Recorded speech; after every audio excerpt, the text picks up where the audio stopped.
Wala kang silbi. Lumayas ka rito. Ang boses ni Rogelio ay bumutas sa katahimikan ng gabi, matalim pa sa talim ng kutsilyo. Sa sulok, si Aling Linda, ang ina ni Hector, ay nakatayo lamang, putlang-putla ang muka. Hindi ito makapagsalita, ni makagalaw. Tila isang rebulto ng takot. Nakatitig si Hector sa sahig na basag-basag. Ang mga salita ay tumatagos sa bawat buto niya. Nagpapahina sa mga binti niyang halos hindi na makatayo. Ang kirot sa likod niya, matindi pa sa suntok, ay hindi kasing sakit ng sugat na nilikha ng mga salitang yon sa kanyang puso. Hindi niya inakala, ni sa panaginip ay hindi niya naisip na ang sarili niyang ina ay mananahimik lang, hahayaang mangyari ito. Ang lahat ng pagod niya, ang pagkayod sa pier mula pagkabata, ang pagtatrabaho sa barko para may maipadala sa bahay, ang pagbibigay ng lahat kay Diego, ang kanyang kapatid, para makapag-aral. Ngayon, wala na siyang halaga. Isang sirang kagamitan na kailangan ng itapon. Pinilit niyang bumangon. Ang bawat galaw ay may kalakip na pag-ungol ng sakit. Kinuha niya ang maliit na bag na naglalaman lamang ng ilang piraso ng damit. Wala nang iba pang nadala.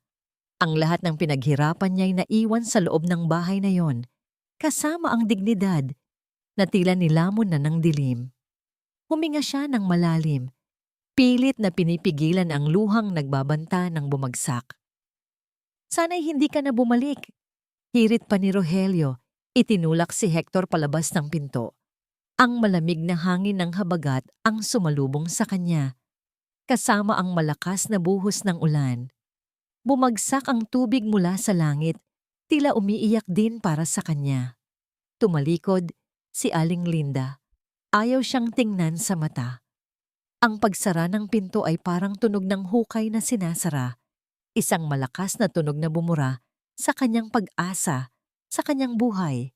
Lumakad si Hector, paika-ika, papalayo sa bahay na minsan niyang tinawag na tahanan. Bawat patak ng ulan ay parang kutsilyong tumutusok sa balat niya. Sa gitna ng dilim, kinapkap niya ang kanyang bulsa. Nandoon pa ang munting anting-anting na hugis bangka, regalo ng ina niya noong bata pa siya. Simbolo ng kanilang pamumuhay sa dagat at ng mga pangarap. Pero ngayon, malamig ito sa kanyang palad, parang isang paalala ng lahat ng nawala. Huminto siya sa gilid ng kalsada, malapit sa bagoong-bagoong na amoy ng dagat sa bengkang. Ang alon ay humahampas sa pampang, parang boses ng mga multong nagdadamdam. Napaupo siya, hindi na kinaya ang sakit at bigat ng dibdib. Ang dilim ay lumamon sa kanya, at sa bawat segundo, naramdaman niyang unti-unti siyang nawawala. Parang isang bula sa gitna ng malawak at walang awang dagat. Ang bawat paghampas ng alon sa pampang ay parang martilyong dumudurog sa natitirang pag-asa ni Hector. Malamig ang simoy ng hangin, at ang bawat patak ng ulan ay nagiging luha sa kanyang pisngi. Nararamdaman niyang humihina na siya, unti-unting nilalamon ng lamig at sakit. Gusto niyang sumigaw, humingi ng tulong, pero parang may pumipigil sa lalamunan niya. Ang tinig ni Rogelio ay patuloy na umalingaw-ngaw. Wala kang silbi. Sa gitna ng kanyang paglisan sa mundo ng gising, isang maliwanag na sinag ang nagtama sa kanya. Isang flashlight. Akala niya'y panaginip lang o kamatayan na ang papalapit. Ngunit narinig niya ang yapak ng bota, papalapit. "Hoy! Anong ginagawa mo rito? Ayos ka lang ba?" Isang boses ng babae. Matatag, hindi matamis. Ngunit may bahid ng pag-aalala. Pilit niyang idinilat ang mga mata. Nakita niya ang isang babaeng nakasuot ng uniforme ng pulis. May baril sa kanyang tagiliran. Siya si Leona Mercado, ang pulis na minsan niyang nakita sa plaza tuwing fiesta. Hindi ito ang tipo ng pulis na nakikipagkwentuhan, mas tahimik at matipid sa ngiti. Lumingon si Leona, nakita ang estado ni Hector. Ang basang-basa nitong damit, ang panginginig ng kanyang katawan, at ang mga matang puno ng sakit.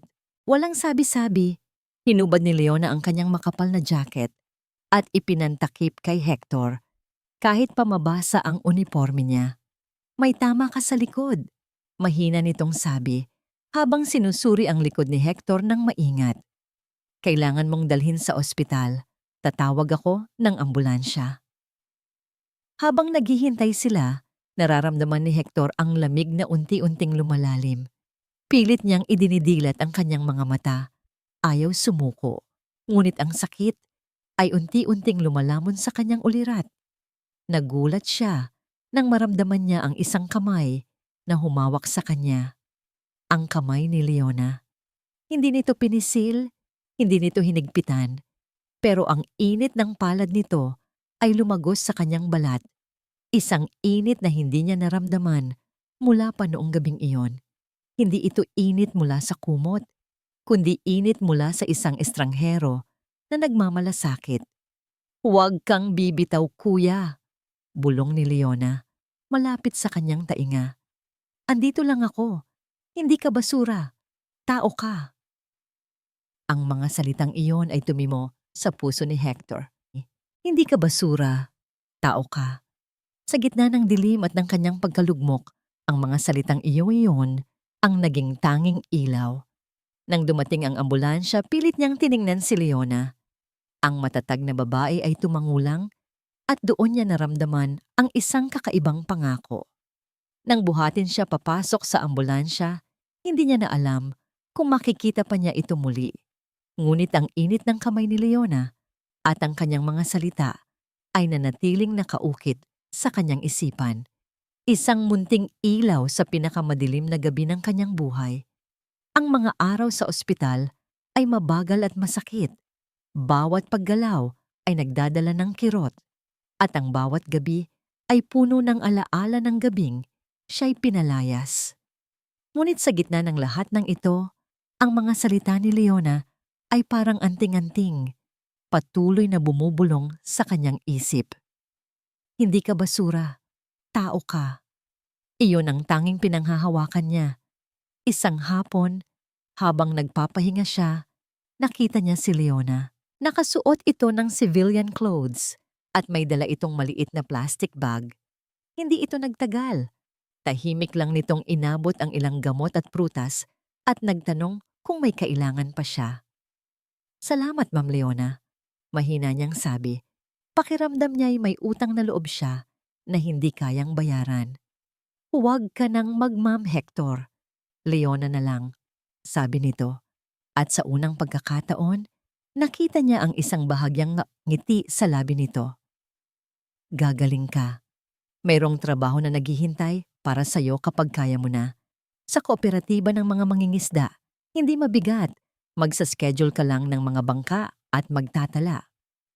Ang mga salita ni Leona ay parang musika sa kanyang tainga. Isang trabaho? Hindi niya inakala. Ang pag-asa ay muling nagniningas sa kanyang puso. Lumipas ang mga linggo. Matapos ang ilang therapy sessions sa isang rehabilitation center na inirekomenda rin ni Leona, unti-unti siyang nakabangon. Masakit pa rin, pero kaya na niyang gumalaw ng mag-isa, kahit pa ika-ika. Sa kooperatiba ng mga mangingisda, pinilit niyang maging kapaki-pakinabang. Nakaupo lang siya, nagtatala ng mga bangka na umaalis at dumarating, at nagsasaayos ng schedule. Sa bawat pagsulat niya, nararamdaman niyang muli siyang nagiging tao, may layunin. Minsan, nakikita niya si Leona na dumadaan sa tapat ng kooperatiba habang nagpapatrol. Laging may sulyap ito sa kanya, at sa bawat sulyap, naramdaman niya ang isang tahimik na suporta. Isang hapon, nakita niya si Leona na nakatayo sa di kalayuan. Pinapanood siya. Nagtama ang kanilang mga mata. Ngumiti si Leona, isang maliit na ngiti lamang, ngunit sapat na para bigyan siya ng lakas ng loob. Iyon ang golden moment niya sa araw na yon.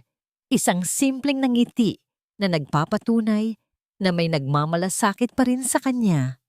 Isang araw, habang nagsasaayos siya ng mga lumang dokumento ng kooperatiba, nakita niya si Mang Tonyo, isang matandang mangingisda na matagal nang kaibigan ng kanyang ama. Nilapitan siya ni Mang Tonyo. "Kumusta na, iho? Buti at nakabangon ka na." "Ayos lang po, Mang Tonyo. Salamat po sa kooperatiba." Umupo si Mang Tonyo sa tabi niya at bumulong. "Alam mo, Hector, kakaiba ang nangyari sa'yo." Sabi-sabi, bago raw ang aksidente mo, may ilang pagbabago raw sa shipyard. Hindi na raw kasing higpit sa safety. Ang iba nga, puro swerte lang at hindi na aksidente. Nagulat si Hector. Pagbabago? Substandard materials? Nagsimulang umikot ang utak niya. Hindi lang pala siya ang nakapansin. Bumalik sa alaala niya ang mga salita ni Rogelio noong gabi na pinalayas siya. May binanggit itong pera. Kinagabihan, habang binubuklat niya ang mga lumang papeles ng shipyard na nakuha niya noon bago siya na aksidente, nakakita siya ng isang lumang invoice. Isang listahan ng mga bakal na binili para sa mga bangka. Ang presyo? Masyadong mababa para sa kalidad ng bakal na dapat gamitin. At ang pangalan ng supplier hindi kilala. Sumikip ang dibdib ni Hector. Isang malamig na hinala ang gumapang sa kanyang isipan. Bakit ganoon? May tinatago ba talaga sila? Ang tanong na ito ang nagdulot ng gising na gabi kay Hector. Habang ang lamig ng navotas ay dumadampi sa kanyang balat, kasama ang panibagong init ng pagdududa at galit. Ang natuklasan ni Hector sa lumang invoice ay parang apoy na sumunog sa kanyang dibdib. Hindi lang siya na aksidente, baka sinadya pa. Ang mga detalye mula kay Mang Tonyo ay muling umalingaw-ngaw sa kanyang isipan. Hindi lang pala swerte ang pagkapilay niya. Mayroong mas malalim na dahilan. Simula noon, lihim na nag-imbestiga si Hector. Sa bawat kaunting pahinga niya mula sa kooperatiba, sumusubok siyang kausapin ang mga dating kasamahan sa shipyard. Karamihan ay takot magsalita, ngunit may ilang nagbigay ng mga pahiwatig. Puro bulong, puro iling. Ang lahat ay tila takot sa isang pangalan, Don Ricardo. Isang hapon, habang naglalakad siya pabalik sa kooperatiba, nakita niya si Rogelio na may kausap sa labas ng isang karinderya. Nagtatago si Hector sa likod ng isang poste. Narinig niya ang boses ni Rogelio, malakas at mayabang. "Huwag kayong mag-alala, Don Ricardo. Tapos na ang problema kay Hector. Walang magagawa ang pilay na yon. At yung pinag-usapan natin, yung sa mga materyales, wala namang nakakaalam, di ba?" Biglang bumagsak ang mundo ni Hector. Si Rogelio, ang kanyang dulo, ang dulo ng kanyang ina, ang taong nagpalayas sa kanya, ay kasama sa gulong ito? Ang pera, ang materyales, ang kapabayaan, lahat ay konektado. Naramdaman niya ang isang matinding suntok sa kanyang sikmura, hindi dahil sa sakit sa likod, kundi sa galit at pagkabigo. Ang sarili niyang dulo, kinagabihan, hindi niya na nakayanan. Bumalik siya sa kanyang dating bahay, kumatok siya at bumukas ang pinto. Si Aling Linda ang sumalubong sa kanya at nagulat ito sa kanyang presensya. "Hector, anong ginagawa mo rito?" Ang boses nito ay nanginginig, hindi sa galit, kundi sa takot. "Ma," sabi ni Hector, ang boses ay puno ng sakit. "Totoo ba? Si Rogelio, kasama siya sa pagkukulang sa shipyard? Alam mo ba ang tungkol sa mga materyales?" Nanlaki ang mga mata ni Aling Linda. Ang kanyang kamay ay biglang napunta sa kanyang bibig, na tila pinipigilan ang isang pagsigaw. "Ano bang pinagsasabi mo, anak? Wala akong alam. Umuwi ka na, Hector. Huwag ka nang manggulo." Pero nakita ni Hector ang takot sa mga mata ng ina. Hindi ang takot na para sa kanya, kundi takot sa kahirapan, takot sa hiya. Kung malaman ng mga kapitbahay, nakita niya ang isang lumang bracelet sa pulsuhan ng ina, ang kapareho ng ibinigay niya noong bata pa siya. Isang simpleng gintong plated na pulseras na simbolo ng kanilang pamilya. Ngayon, parang isang mabigat na tanikala ito. Ang ina niyang dating nangako na hindi siya iiwan, ngayon ay pinipili ang katahimikan at ang kasinungalingan. Kailangan kong lumaban, ma, sabi ni Hector. Ang boses ay matatag, puno ng panibagong lakas. Hindi lang para sa akin, kundi para sa mga tulad kong naagrabyado. Sana'y maintindihan mo. Iniwan niya si Aling Linda na nakatayo, nakatitig sa kawalan. Sa daan pabalik, habang naglalakad sa madilim na kalsada, biglang tumunog ang kanyang telepono. Isang unregistered number. Sinagot niya, walang nagsalita. Tanging isang mahabang paghinga ang narinig niya. Pagkatapos ay isang putol-putol na boses na bumulong. Di Diego. Pagkatapos, naputol ang tawag. Napahinto si Hector. Si Diego? Ang kanyang kapatid? Ano ang koneksyon ni Diego dito? Isang bagong kaba ang naramdaman niya. Dali-dali niyang tinawagan si Leona. Leona? Sabi niya. Ang boses ay nanginginig sa galit at takot. Kailangan kong lumaban. Para sa akin. Para sa iba. Pero may bagong problema. Narinig ko si Rogelio at may tumawag. May binanggit na pangalan ni Diego. Kailangan natin ng abogado, Hector. Hindi ito basta-bastang laban. Matatag ang boses ni Leona sa kabilang linya. Ramdam ni Hector ang suporta nito, isang bagay na matagal nang nawala sa kanya. Kinabukasan, magkasama silang nagtungo sa opisina ni Attorney Reyes, isang abogado de oficio na nakilala ni Leona sa kanyang trabaho. Ang opisina nito ay maliit, puno ng mga libro at nagkalat na papeles. Ngunit ang mga mata ni Attorney Reyes ay matalas at puno ng karanasan. Malaki ang laban, Hector. Paliwanag ni Attorney Reyes matapos pakinggan ang lahat ng detalye. Ang paglabag sa safety protocols, ang substandard materials, at ang pagtatago ng totoo. Ito ay sapat na para kasuhan sila ng negligence at illegal termination. Pero Don Ricardo yan, mayaman at may koneksyon. Expect threats. Expect attempts to bribe you or worse. Naramdaman ni Hector ang malamig na kaba sa kanyang sikmura. Alam niyang hindi ito magiging madali, pero ang marinig mula sa abogado ay mas nakakatakot. Tumingin siya kay Leona, natahimik lang sa tabi niya. Nang makita nito ang kanyang pag-aalala, marahil itong hinaplos ang kanyang likod. Isang maliit na galaw na nagdala ng malaking ginhawa at lakas. Iyon ang saglit na naramdaman ni Hector na hindi siya nag-iisa. At hindi nga nagtagal, dumating ang unang banta. Isang umaga, habang nasa opisina si Hector, sa kooperatiba may tumawag. Isang boses ng lalaki, hindi niya kilala, pero malalim at may autoridad.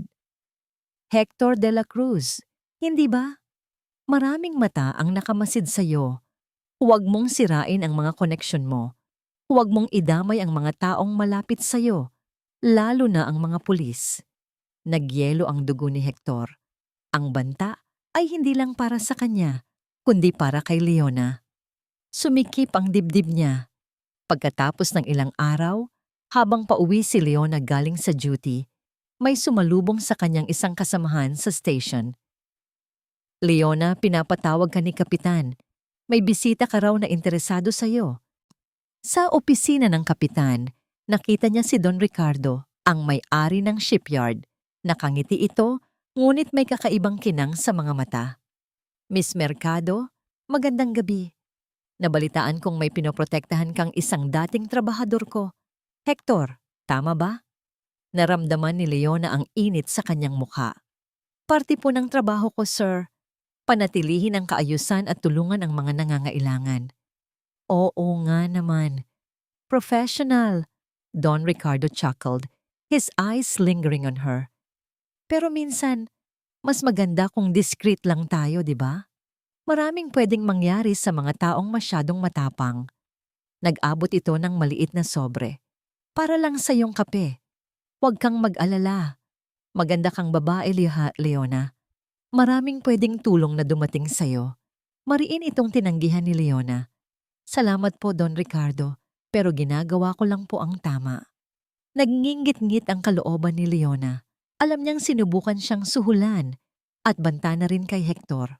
Kinagabihan, habang nag-uusap sila ni Hector sa telepono, sinubukan niyang itago ang detalye ng pagharap kay Don Ricardo. Ngunit nakaramdam si Hector. May problema ba, Leona? Ang tahimik mo.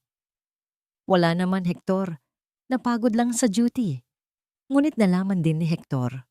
Isang matandang mangingisda, kaibigan ng kanyang ama, ang nagkwento sa kanya kinabukasan sa kooperatiba.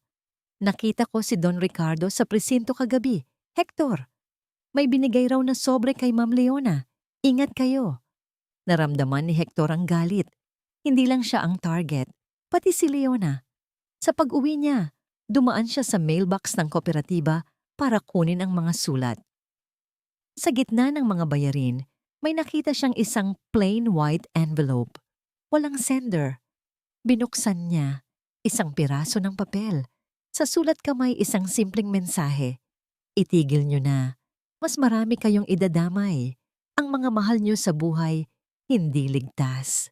Nabitawan niya ang sulat. Sumikip ang kanyang dibdib. Ang mga matay ng laki sa takot. Hindi para sa kanya, kundi para kay Leona. At para kay Aling Linda, kahit paano. Ang tanong ay bumalik. Mas malakas ngayon. Sino ang nasa likod nito? Pati ba ang pamilya ko, idadamay nila? Naisip niya ang boses na bumulong ng Diego. Nagulo ang kanyang isipan. Hindi na mapakali si Hector matapos matanggap ang banta. Hindi niya inalala ang sarili niya, kundi si Leona at, sa isang sulok ng kanyang puso, ang kanyang kapatid na si Diego. Ang pangalang Diego, sa tawag, at ang banta sa sulat, nag-ugnay ang lahat. Kinailangan niyang kausapin si Leona ng personal. Kinagabihan, nagkita sila sa isang tahimik na karinderya sa kabilang barangay, malayo sa mga matang nakamasid. Nag-order si Hector ng pansit at kape, habang si Leona ay simpleng tubig lang. Ikinuwento niya ang lahat. Ang tawag na may banggit kay Diego at ang sulat. Delikado ito, Hector, sabi ni Leona. Seryoso ang mukha. Pero hindi tayo pwedeng umurong. Kapag umurong tayo, mas lalo nilang iisipin na kaya nila tayong takutin. Naramdaman ni Hector ang tibay ng loob ni Leona. Nag-aalala siya para dito, ngunit alam niyang tama ito. Pero si Diego, Leona, hindi ko siya nakakausap simula noong naaksidente ako. Baka totoo ang banta. Aalamin natin, tugon ni Leona. Pero sa ngayon, kailangan nating maging matalino. Hindi tayo pwedeng padalos-dalos. Nagsimulang magtanong si Leona sa mga kakilala niya, lalo na sa mga kabataan sa lugar kung saan madalas si Diego. Nalaman niya na si Diego ay madalas daw makita sa sabungan at sa mga inuman kasama ang barkada. Masama ang loob ni Hector dahil alam niyang impluwensya ni Rogelio ang lahat ng ito. Isang araw, habang naglalakad si Leona pabalik sa istasyon, may lumapit sa kanya. Isang lalaki na kasamahan ni Rogelio. Ma'am Leona, pinapasabi ni Don Ricardo, huwag na raw kayong makisali. Sayang ang ganda niyo kung mapapahamak. Mariing tiningnan ni Leona ang lalaki. Sabihin mo kay Don Ricardo, hindi ako natatakot. Ginagawa ko lang ang trabaho ko. At kayo, mag-ingat kayo sa mga ginagawa niyo. Hindi ko kayo hahayaang manakit ng kapwa. Ang tapang ni Leona ay nagbigay ng panibagong lakas kay Hector. Hindi niya alam kung paano, pero unti-unti, nakikita niya ang higit pa sa isang pulis kay Leona. Isang kaibigan, isang kasamahan, at isang babaeng hinahangaan niya ng lubos. Samantala, lumalabas ang balita tungkol sa kaso ni Hector. Sa kooperatiba, naririnig niya ang bulong-bulungan. May mga sumusuporta, may mga natatakot. May ilan na nagsasabing karma na daw ni Rogelio ang nangyayari. Ang hiya ay unti-unting lumalapat kay Rogelio at sa mga kasamahan niya. Isang hapon, habang nag-iisa si Hector sa opisina ng kooperatiba, may kumatok. Bumukas ang pinto. Si Diego. Nakatingin lang si Diego sa kanya, hindi makapagsalita. Namayat ito at may bilog sa ilalim ng mga mata. Malungkot ang kanyang mga tingin. Diego? Tanong ni Hector, puno ng pagtataka. Hindi sumagot si Diego. Nag-aboy lang ito ng isang maliit na sobre, pagkatapos ay tumakbo papalabas. Binuksan ni Hector ang sobre. Sa loob, may isang lumang litrato. Siya at si Diego, nung mga bata pa sila, nakangiti, magkatabi.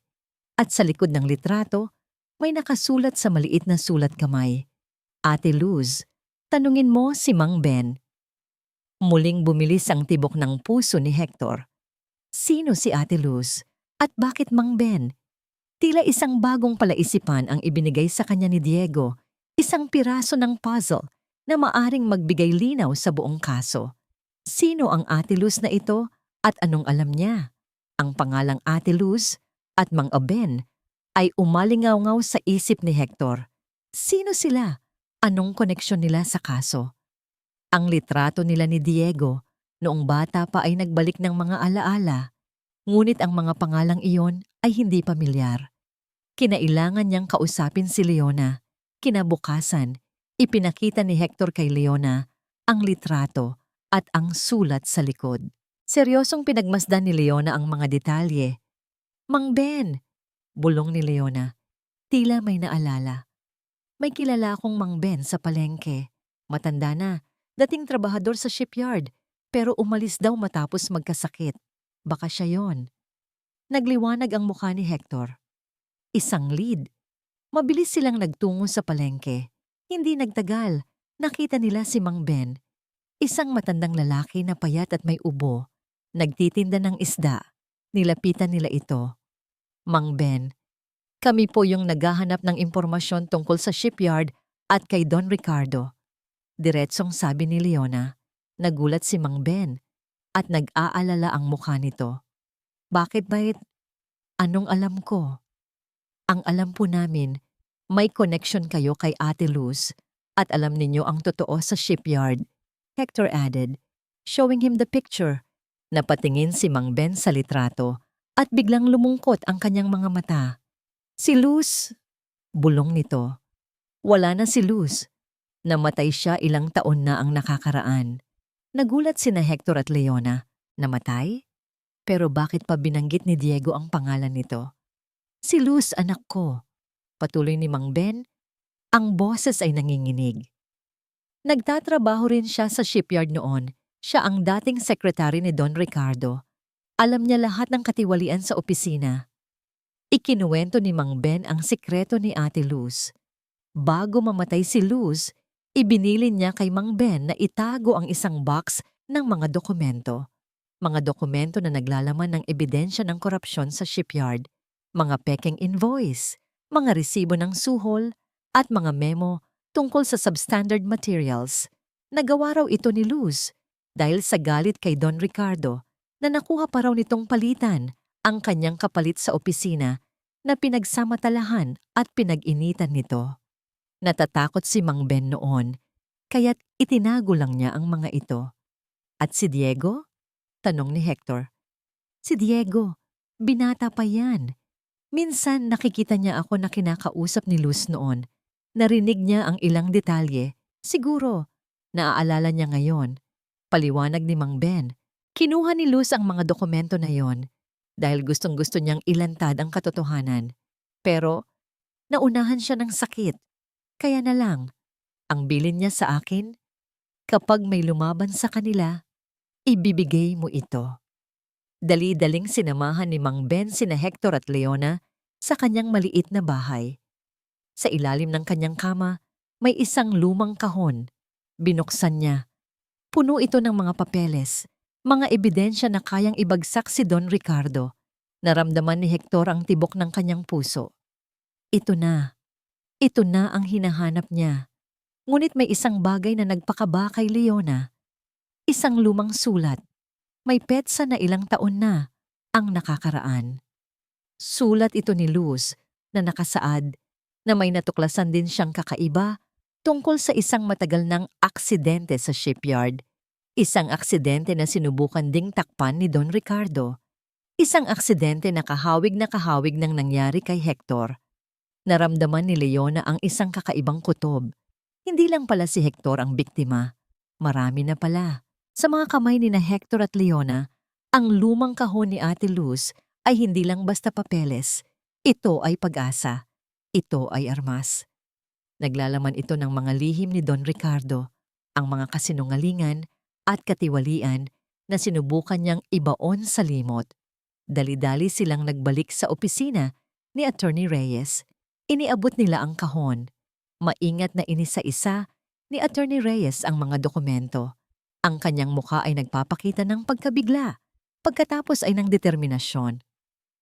Hindi lang ito sapat, Hector, sabi ni Attorney Reyes. Kailangan natin ng saksi. Ngunit ang mga dokumentong ito, malaking bagay ito. May laban tayo. Ngunit habang abala sila sa pag-aaral ng mga dokumento, nagsimula namang gumanti si Don Ricardo. Sa kooperatiba ng mga mangingisda, nagsimulang kumalat ang mga bulong-bulungan. Si Hector daw ay isang traidor na kinasuhan ng dating amo. May ilang mangingisda na biglang umurong sa pagtitiwala sa kooperatiba na ikinabahala ni Hector. Ang hiya at chismis ay mabilis kumalat sa maliit na komunidad ng Navotas. Naramdaman ni Hector ang bigat ng tingin ng mga tao. May mga bumubulong, may mga lumalayo. Ngunit sa tuwing nakikita niya si Leona o iniisip ang sinapit niya, nananatili siyang matatag. Hindi nagtagal. Nakatanggap si Leona ng tawag mula sa kanyang kapitan. May formal na reklamo laban sa kanya.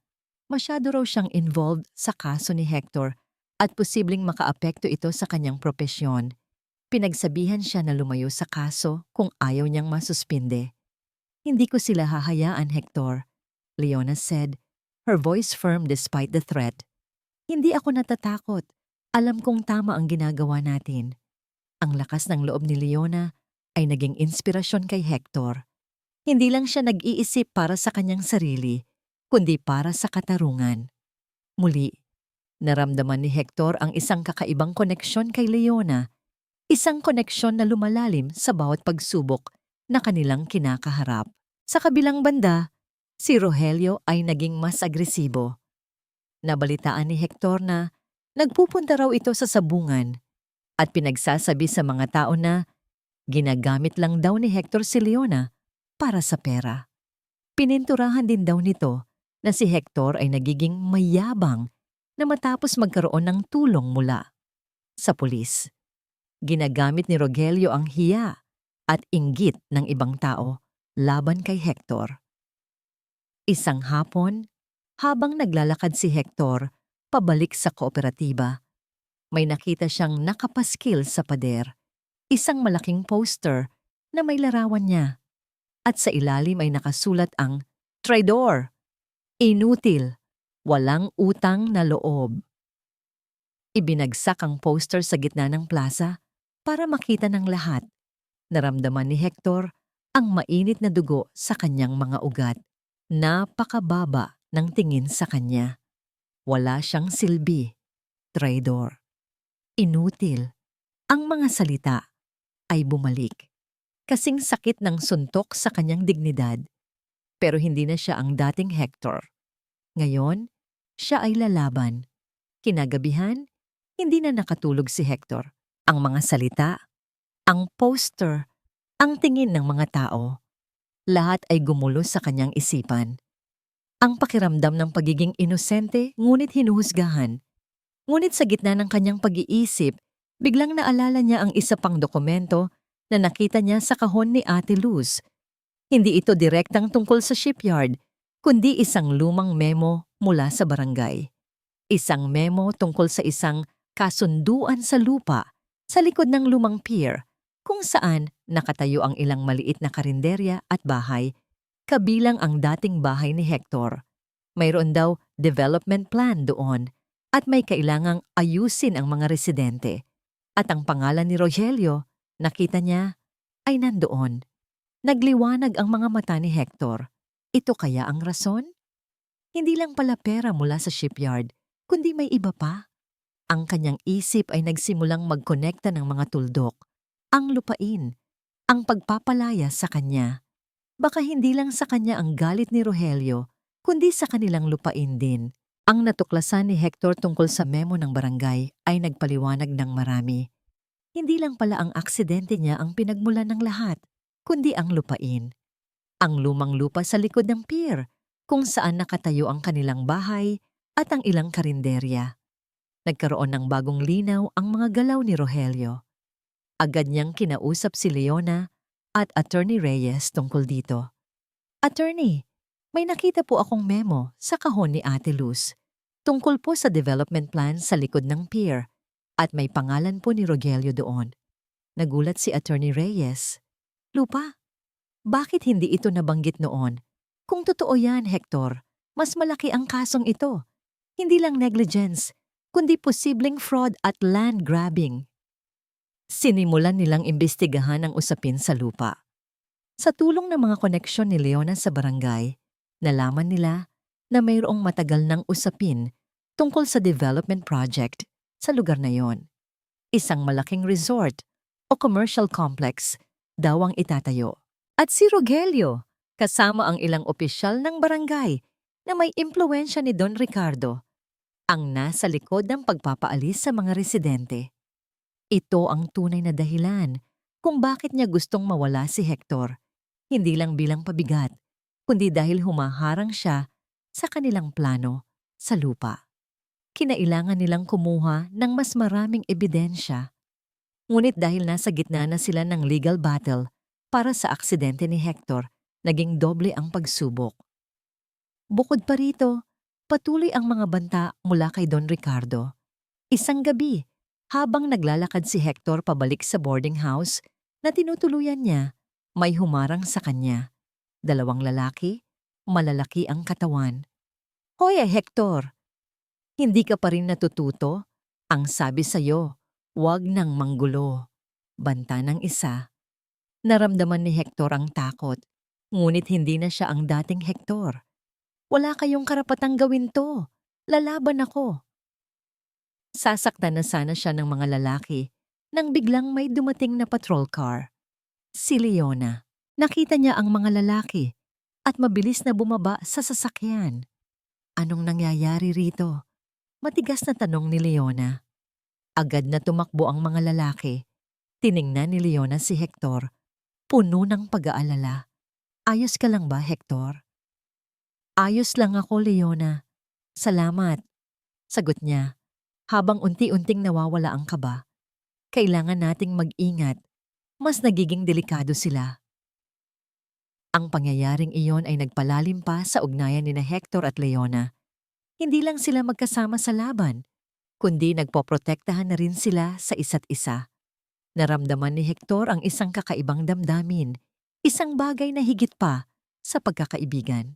Samantala, sinubukan ni Attorney Reyes na kausapin ang ilang matatandang residente sa lupaing kinatatayuan ng bahay ni Hector.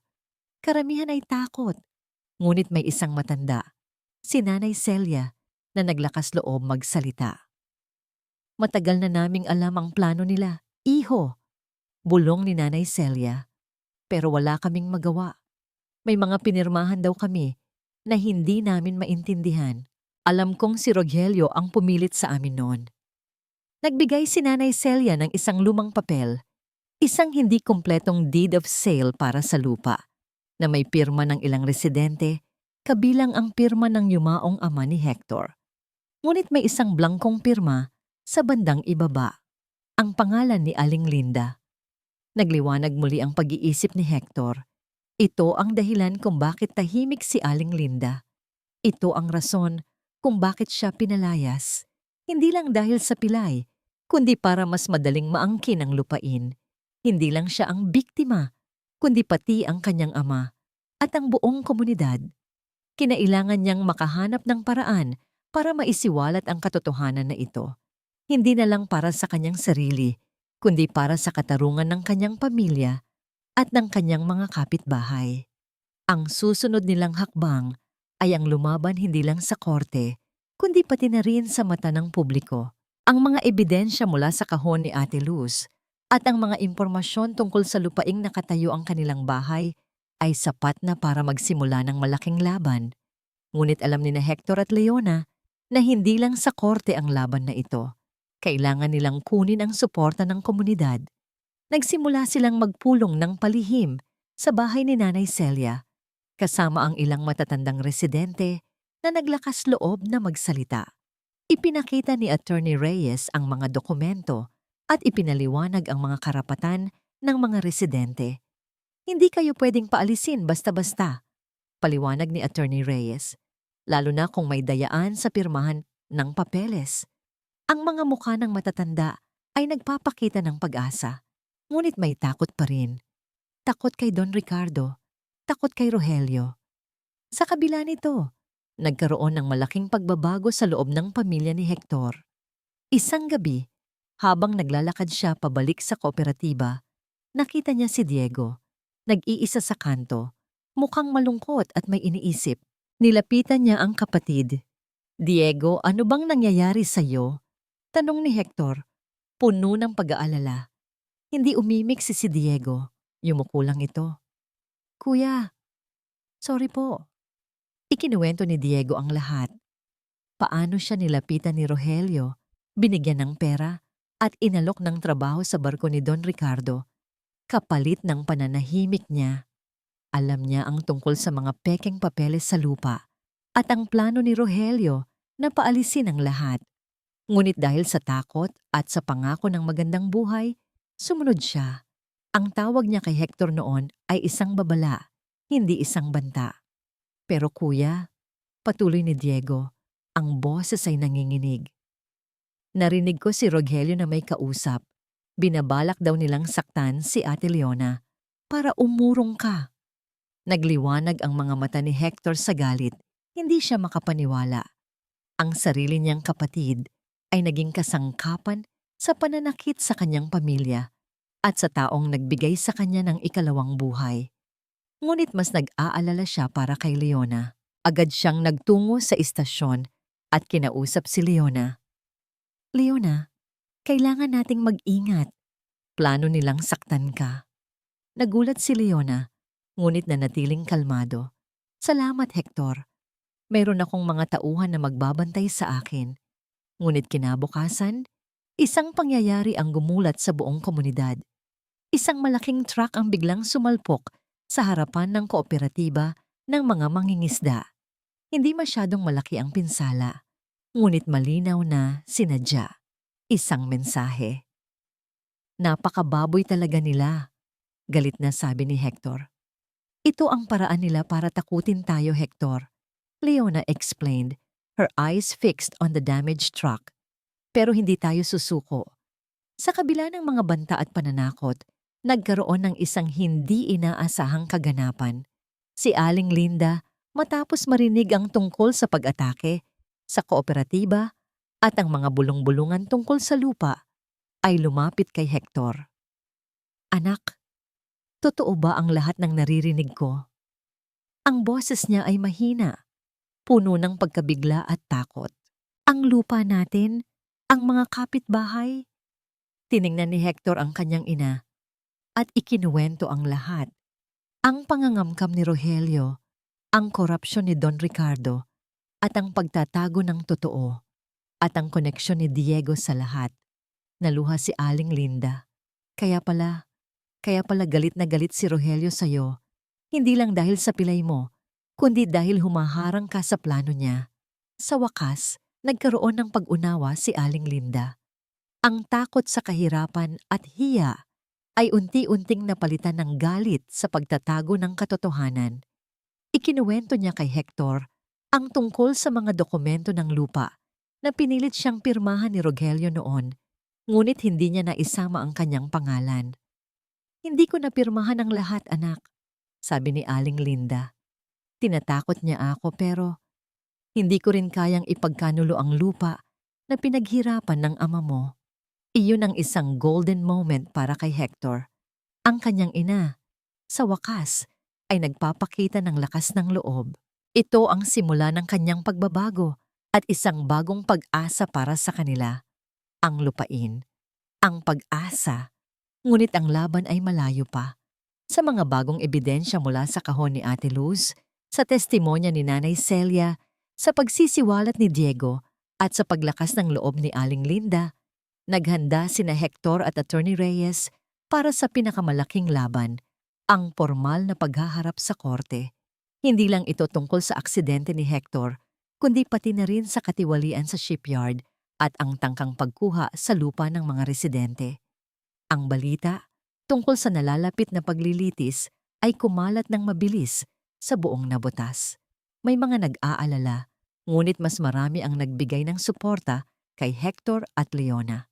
Ang hiya na dating bumabalot sa mga residente ay unti-unting napapalitan ng galit sa kawalang katarungan. Kinailangan ni Leona na humarap sa isang internal investigation dahil sa reklamo ni Don Ricardo. Ngunit sa tulong ng kapitan na naintindihan ang kanyang intensyon at sa pagtatanggol ni Attorney Reyes, napatunayan niyang wala siyang ginagawang mali at ang lahat ay bahagi lamang ng kanyang tungkulin na protektahan ang komunidad. Lumabas si Leona sa investigasyon na mas matatag at mas may tiwala sa sarili. Dumating ang araw ng paglilitis. Puno ang courtroom. Naroon ang mga residente ng Nabotas, mga dating kasamahan ni Hector at maging si Aling Linda na nakaupo sa likuran. Mukhang kinakabahan, ngunit determinadong suportahan ang kanyang anak. Ang pagkakaroon ni Diego sa tabi ni Hector ay nagbigay ng malaking lakas sa kanya. Unang sumalang sa testigo si Hector. Ikinuwento niya ang buong pangyayari mula sa kanyang dedikasyon sa trabaho, ang aksidente, ang pagpapalayas sa kanya, hanggang sa pagtuklas niya sa katiwalian, tabirian at ang tangkang pagkuha sa kanilang lupain. Maingat niyang inilatag ang lahat ng ebidensya na kanilang nakalap. Susunod na tumayo si Attorney Reyes at ipinatawag si Rogelio. Pinilit ni Rogelio na ipagtanggol ang kanyang sarili, sinasabing kasinungalingan ang lahat. Ngunit ang mga ebidensya mula sa kahon ni Ate Luz, ang mga pekeng resibo, ang mga memo ng suhol, at ang mga lumang kasunduan sa lupa na may pirma ni Rogelio ay hindi mapasinungalingan. Sa bawat tanong ni Attorney Reyes, lalong nagkakagulo si Rogelio hanggang sa bumagsak ang kanyang maskara ng kasinungalingan. Hindi nagtagal, ipinatawag si Don Ricardo. Nagsimula siyang maging mayabang, sinasabing sinisiraan lang siya. Ngunit nang ipakita ni Attorney Reyes ang mga ebidensya ng substandard materials at ang mga patunay ng pagbabayad ng suhol sa mga opisyal ng barangay, kasama na si Rogelio, bumigay din ang kanyang tapang. Sa isang hindi inaasahang pangyayari, tumayo si Aling Linda. "May gusto po akong sabihin, Honorable Judge." Sabi niya. Ang boses ay nanginginig ngunit malinaw. "Totoo po ang sinasabi ng anak ko. Pinilit po ako ni Rogelio na pirmahan ang mga papeles sa lupa. Binantaan po niya ako. Kaya po ako nanahimik. Dahil sa takot." Nagulat ang lahat. Ang paglakas ng loob ni Aling Linda na tumestigo laban sa asawa niya at sa takot na bumalot sa kanya ay nagbigay ng malaking epekto sa korte. Ito ang nagpatunay sa integridad ng kaso ni Hector. Naluha si Hector nang makita ang ina. Sa wakas, nagsalita na ito. Ang huling tumayo sa testigo ay si Leona. Buong pagmamalaki niyang ikinuwento ang kanyang tungkulin kung paano niya tinulungan si Hector at ang mga banta na natanggap nila. Pinatunayan niya na hindi ito isang personal na laban, kundi isang laban para sa katarungan at sa mga karapatan ng mga mahihirap. Naghintay ang lahat sa hatol. Ang katahimikan ay bumalot sa courtroom. Ang pagtatapos ng paglilitis ay nag-iwan ng isang mabigat na katahimikan sa loob ng courtroom. Ang lahat ay nakatitig sa hukom, naghihintay sa kanyang hatol. Ang mga mata ni Hector ay nakatingin kay Aling Linda na nakaupo sa likuran. Mahina pa rin ngunit may kapayapaan na sa mukha. Nakita niya ang mga luha sa mata ng kanyang ina, ngunit ngayon, hindi na ito luha ng takot, kundi luha ng kalayaan. Ibinaba ng hukom ang kanyang gavel. Batay sa mga ebidensya at testimonya na inilahad sa korte, ang korte ay nagdesisyon pabor kay Hector de la Cruz. Biglang nagkaroon ng bulungan sa loob ng courtroom na mabilis na napalitan ng palakpakan. Si Don Ricardo ay napatunayang nagkasala sa kasong negligence, corruption at illegal na pagtatago ng impormasyon. Patuloy ng hukom Si Rogelio ay napatunayang nagkasala sa kasong fraud, illegal land acquisition, at conspiracy. Ang mga parusa ay ipinataw. Si Don Ricardo ay kinakailangan magbayad ng malaking danyos kay Hector at harapin ang iba pang kaso. Si Rogelio ay mas mabigat ang naging hatol dahil sa kanyang direktang pakikisali sa katiwalian at sa pananakot sa mga residente. Nagliwanag ang mukha ni Hector. Hindi lang ito tagumpay para sa kanya, kundi para sa buong komunidad. Nagtagumpay sila. Ang mga pinaghirapan ni Ate Luz ay nagbunga. Paglabas ng korte, sinalubong sila ng mga nagbubunying residente. Nagpasalamat sila kay Hector, kay Leona, at kay Attorney Reyes. Niyakap ni Hector si Aling Linda. "Salamat, Ma," bulong niya. "Patawarin mo ako, anak," sagot ni Aling Linda habang humahagulhol. "Patawarin mo ako sa lahat ng nagawa ko." "Matagal na po kitang pinatawad, Ma," sabi ni Hector habang pinipigilan ang kanyang mga luha. Sa wakas, ang pait sa kanyang puso ay unti-unting napapalitan ng kapayapaan. Nandoon din si Diego. "Kuya, magsisimula na po ako ulit. Babawi po ako sa inyo." Niyakap ni Hector ang kanyang kapatid.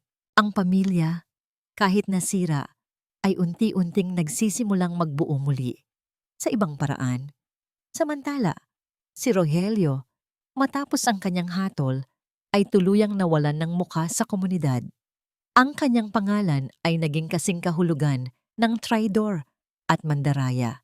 Nawalan siya ng trabaho at pati ang kanyang sariling pamilya ay lumayo sa kanya dahil sa hiya. Ang karma ay dumating sa kanya hindi sa isang madugong paraan, kundi sa pagkakahiwalay sa komunidad at sa pagkawala ng kanyang dignidad. Ang pera na natanggap ni Hector mula sa danyos ay ginamit niya para sa kanyang patuloy na rehabilitasyon at ang natira ay ipinuhunan niya sa kooperatiba ng mga mangingisda. Lumago ang kooperatiba at nagbigay ito ng mas maraming trabaho sa mga residente. Ang lupain sa likod ng pier ay nanatili sa mga residente at sa tulong ni Hector, nagkaroon sila ng pagkakataong pagandahin at paunlarin ito para sa komunidad. Isang hapon, habang nakatayo si Hector sa bintana ng kooperatiba, nakatanaw sa dagat, lumapit si Leona.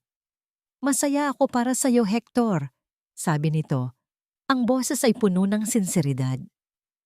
"Salamat sa iyo, Leona," sagot ni Hector habang tinititigan ang mga mata nito. "Kung wala ka, wala ako rito. Ikaw ang nagbigay sa akin ng lakas." Nagkatinginan sila.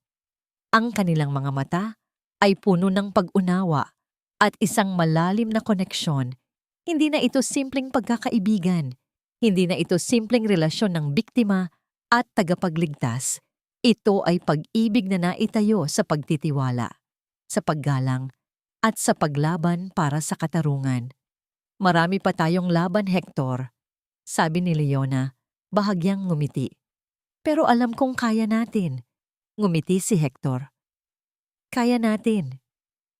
Naramdaman niya ang init sa kanyang puso. Hindi ito ang pagtatapos, kundi ang simula ng isang bagong umaga. Isang umaga na puno ng pag-asa, katarungan, at isang pag-ibig na bumangon mula sa abo ng kapaitan. Lumipas ang ilang taon. Ang Navotas, lalo na ang komunidad sa likod ng pier, ay nagkaroon ng malaking pagbabago. Ang kooperatiba ng mga mangingisda, sa pamumuno ni Hector, ay naging mas matatag at maunlad. Maraming residente ang nagkaroon ng disenteng hanap buhay at ang lupain na dating kinamkam ay naging sentro ng kanilang pag-unlad. Si Hector, hindi na ang dating tahimik at sunod-sunuran na Hector. Siya ay naging isang leader, isang boses para sa mga walang boses. Ang kanyang mga mata ay nagpapakita ng karunungan at kapayapaan na hinubog ng matinding pagsubok. Ang kanyang paglakad ay matatag. Kahit paminsan ay sumasakit pa rin ang likod niya. Hindi na siya isang pilay, kundi isang bayani sa mata ng kanyang komunidad. Ang relasyon ni na Hector at Leona ay lumago. Mula sa pagiging magkaibigan at magkasama sa laban, nauwi ito sa isang matamis at matatag na pagmamahalan. Hindi ito ang tipo ng pag-ibig na maingay at puno ng drama, kundi isang pag-ibig na tahimik ngunit malalim, na itayo sa pagtitiwala, respeto, at pagmamalasakit sa kapwa. Madalas silang makita na magkasama, naglalakad sa tabing dagat, nagpaplano para sa kinabukasan ng komunidad. Si Aling Linda, matapos ang lahat, ay nagkaroon ng bagong buhay. Hindi na siya nababalot ng takot. Ang kanyang pagsisi at paghingi ng tawad kay Hector ay totoo. Bagamat hindi na sila nakatira sa iisang bubong, madalas niya pa ring dalawin si Hector at nagluluto ng kanyang mga paboritong pagkain. Naging bahagi siya ng pagtulong sa kooperatiba at unti-unting nabawi ang respeto ng kanyang mga kapitbahay. Ang kanyang pagbabago ay isang aral na hindi pa huli ang lahat para humingi ng tawad at magsimulang muli. Si Diego naman, matapos ang kanyang paghingi ng tawad, ay nagpakita ng tunay na pagbabago. Nag-aral siya sa vocational school at ngayon ay tumutulong sa engineering department ng kooperatiba. Nagkaroon sila ng malalim na pag-unawa at pagmamahalan bilang magkapatid.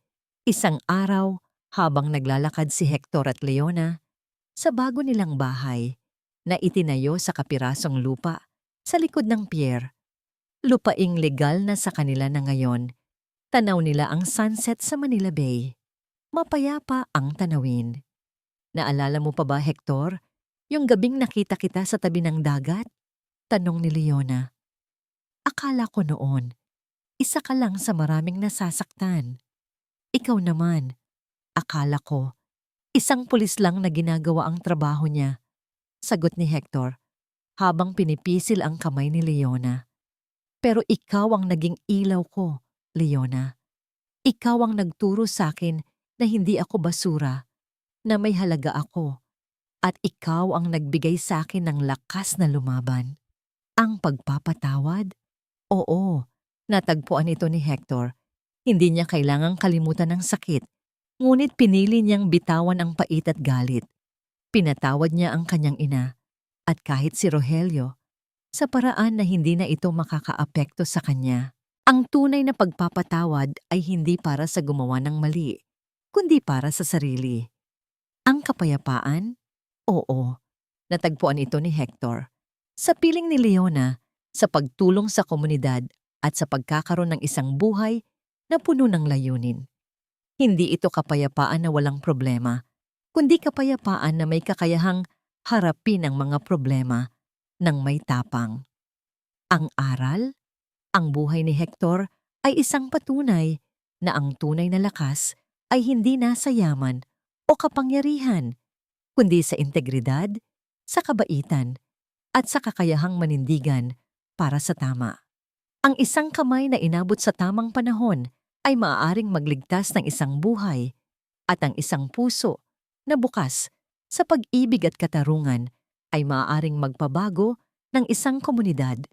Ang araw ay sumisikat sa nabutas, at sa mga puso ni na Hector at Leona, isang bagong simula ang naghihintay na puno ng pag-asa at pagmamahalan.